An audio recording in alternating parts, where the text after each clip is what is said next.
Kutukan Gunung Kawi. Gunung Kawi di Jawa Timur bukan hanya dikenal karena keindahan alamnya, tetapi juga aura mistis yang menyelimutinya. Tempat ini sering dikaitkan dengan ritual pesugihan, di mana orang-orang datang untuk mencari kekayaan dengan cara yang tidak biasa. Namun, di balik itu semua, ada cerita tentang kutukan Gunung Kawi yang menjadi momok bagi mereka yang melanggar aturan tak tertulis di tempat ini. Cerita bermula dari seorang pria bernama Sudirman, seorang pedagang kecil yang merasa terjebak dalam kemiskinan. Ia mendengar bahwa di Gunung Kawi ada ritual yang bisa memberinya kekayaan. Dengan tekad bulat, ia memutuskan untuk mencobanya meski banyak yang memperingatkannya tentang risiko besar yang harus ditanggung. Sudirman menjalankan ritual sesuai arahan juru kunci. Ia harus membawa sesajen, memberikan persembahan, dan mengucapkan janji kepada penghuni gaib di sana. Ia memohon kekayaan tanpa batas. Tak lama setelah itu, hidupnya berubah drastis. Usahanya melejit, uang mengalir deras, dan ia menjadi kaya raya. Namun, kebahagiaan itu tidak berlangsung lama. Anak bungsunya tiba-tiba jatuh sakit tanpa sebab, rumah tangganya retak, dan usaha yang ia bangun mulai runtuh satu persatu. Sudirman mulai menyadari bahwa janji yang ia buat kepada makhluk gaib di Gunung Kawi telah dilanggar. Ia lupa memenuhi persembahan yang harus terus diberikan setiap bulan. Ketika ia kembali ke Gunung Kawi untuk meminta maaf, juru kunci hanya berkata, kutukan sudah dimulai. Tidak ada jalan kembali. Kini, Sudirman hidup dalam penyesalan. Ia kehilangan segalanya, dan setiap malam ia dihantui oleh suara-suara aneh yang memanggil namanya. Gunung Kawi mengajarkan bahwa segala sesuatu yang diperoleh secara instan, apalagi melalui cara gaib, selalu memiliki harga yang harus dibayar. Ini syarat pesugihan kandang bubrah di Jawa. Awalnya pelaku pesugihan bakal datang ke seorang dukun.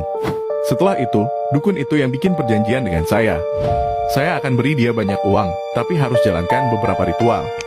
Mulai dari berkeliling rumah tanpa pakaian, menyembelih hewan ternak dan dibagikan ke tetangga, sampai harus merenovasi rumah seumur hidupnya agar saya bisa hidup nyaman di dalam rumah pelaku pesugihan.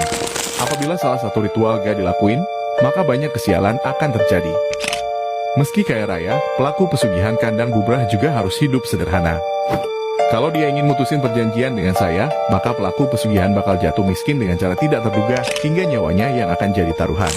Kalau ada tetangga kalian merenovasi rumah tanpa henti, bisa jadi dia punya perjanjian dengan saya. 5 ciri orang yang punya pesugihan. 1. Perilaku yang tidak wajar. Pada sesi ini, kita akan membahas tentang perilaku yang tidak wajar yang dapat menjadi indikasi bahwa seseorang terlibat dalam pesugihan. Orang yang terlibat dalam pesugihan seringkali menunjukkan perubahan sikap yang tiba-tiba dan tidak dapat dijelaskan. Mereka mungkin menjadi lebih tertutup, menghindari pertanyaan, atau bahkan menunjukkan keengganan untuk berbicara tentang kegiatan mereka. Perilaku semacam ini dapat menimbulkan kecurigaan dan perlu diwaspadai sebagai tanda-tanda pesugihan. 2. Perubahan sikap yang tiba-tiba. Salah satu tanda utama seseorang terlibat dalam pesugihan adalah perubahan sikap yang tiba-tiba. Seseorang yang semula ramah dan terbuka, tiba-tiba menjadi dingin dan tertutup. Mereka mungkin juga menunjukkan perubahan emosi yang tidak stabil, seperti mudah marah atau mudah tersinggung. Perubahan sikap yang drastis ini dapat menjadi pertanda bahwa mereka sedang terlibat dalam praktik pesugihan yang merubah pikiran dan perilaku mereka. 3. Menghindari pertanyaan dan pembicaraan tentang kegiatan mereka. Orang yang terlibat dalam pesugihan cenderung menghindari pertanyaan dan pembicaraan tentang kegiatan mereka. Mereka mungkin merasa tidak nyaman atau malu untuk berbicara tentang pesugihan yang mereka lakukan. Ketika ditanya, mereka mungkin memberikan jawaban yang samar atau mengalihkan pembicaraan. Tindakan ini dapat menimbulkan kecurigaan bahwa mereka memiliki sesuatu yang disembunyikan dan terlibat dalam praktik pesugihan yang tidak jujur. 4. Kehidupan ekonomi yang meningkat drastis. Sesi ini akan membahas tentang tanda-tanda kehidupan ekonomi yang meningkat secara tiba-tiba. Orang yang terlibat dalam pesugihan seringkali mengalami peningkatan kekayaan yang tidak dapat dijelaskan dengan cara yang wajar. Mereka mungkin tiba-tiba memiliki mobil mewah, rumah baru, atau gaya hidup yang jauh di atas pendapatan mereka.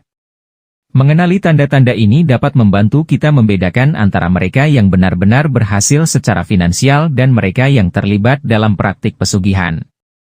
5. Penyakit yang tidak dapat dijelaskan secara medis.